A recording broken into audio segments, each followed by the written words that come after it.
sahabat saya Saifuddin Ibrahim.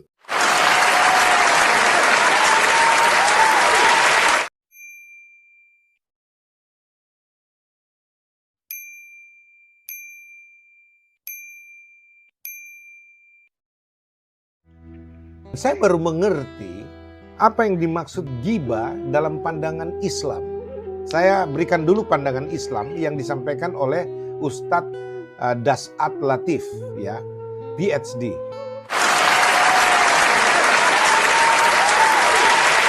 Ya, dan saudara-saudara yang kekasih, ghibah ternyata itu adalah dosa menjelek-jelekkan orang yang walaupun itu fakta benar dilakukan oleh seseorang, tapi itu pantang atau haram hukumnya untuk diungkit ke publik, untuk dipakai mempermalukan saudara yang melakukan aib ini, melakukan dosa ini, untuk membunuh karakternya. Ampuni saya.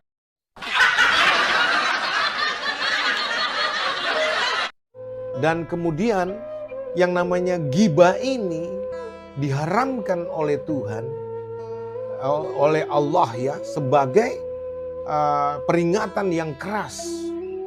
Ya, bahkan ada beberapa contoh yang saya tidak terlalu ingat dan saya tidak juga perlu membahas lebih jauh dalam konsep perspektif Islami. Tapi jelas sekali dikatakan bahwa ghibah itu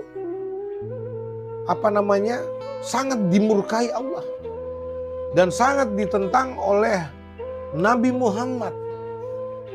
Orang-orang Islam diharamkan melakukan ghibah, yaitu menjelek-jelekkan orang. Ampuni saya, ampuni saya, ampuni saya, saudaraku.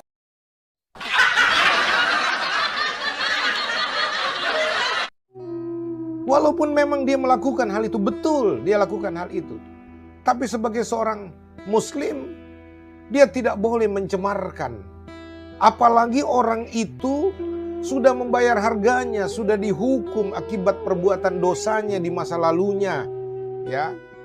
Terus ada orang-orang yang mengungkit-ungkit, orang yang berusaha memakai hal-hal yang menjadi aibnya di masa lalu, lalu dibongkar di publik, dijelek-jelekkan ke banyak orang.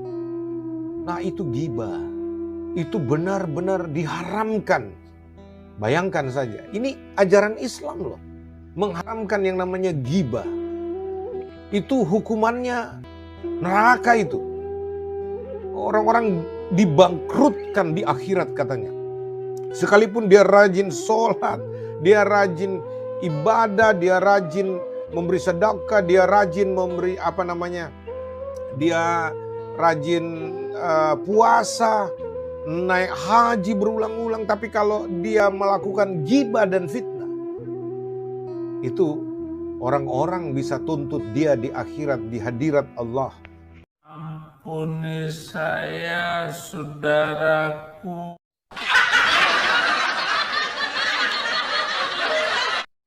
Lalu kemudian dibangkrutkan semua amal solehnya, amal jariahnya, dan seterusnya. Itu kata Ustadz Das'at Latif.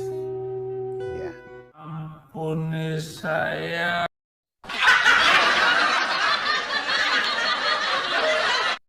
Termasuk fitnah. Kalau fitnah, semua juga orang tahu bahwa sesuatu yang dicuatkan untuk menghina, melecehkan seseorang, padahal itu tidak benar. Hoax yang diramu atau dibuat sedemikian rupa seolah-olah itu benar, ya, dan kemudian itu dengan bertujuan menghancurkan orang yang difitnah itu. Wah, itu diharamkan sekali. Ya, yang istilahnya begini.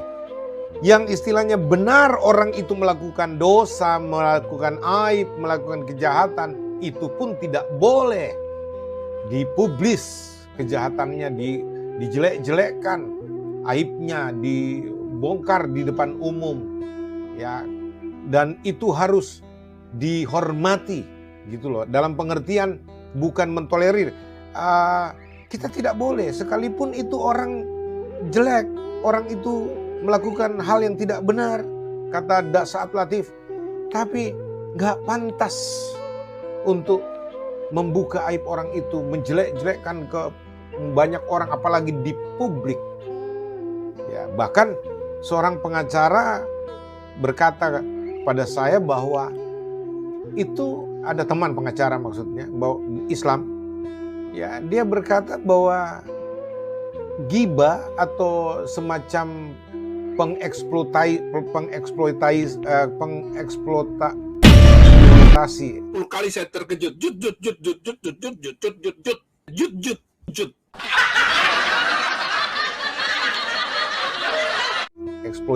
Pengeksploitasian ya, kejahatan orang itu bisa dituntut juga secara hukum. Ada klausul hukumnya. Ampuni saya.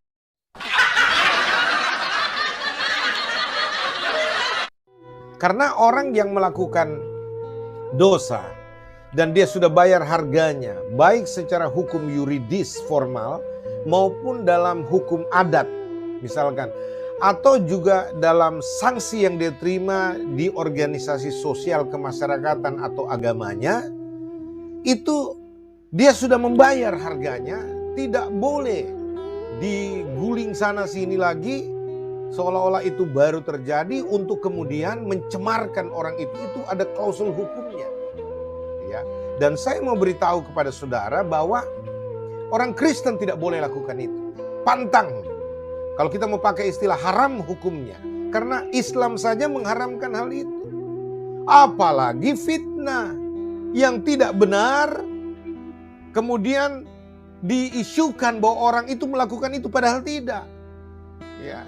Orang itu mencuri, padahal tidak. Orang itu korupsi, padahal tidak. Orang itu selingkuh, padahal tidak. Orang itu berzina, padahal tidak. Orang itu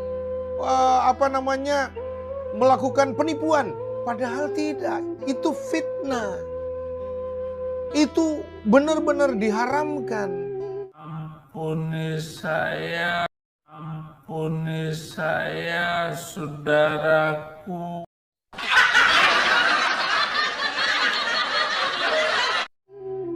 Nah, itu menurut pandangan Islam yang diajarkan kemarin di dalam tausiah atau ceramah menjelang buka puasa oleh Ustadz Saad Latif.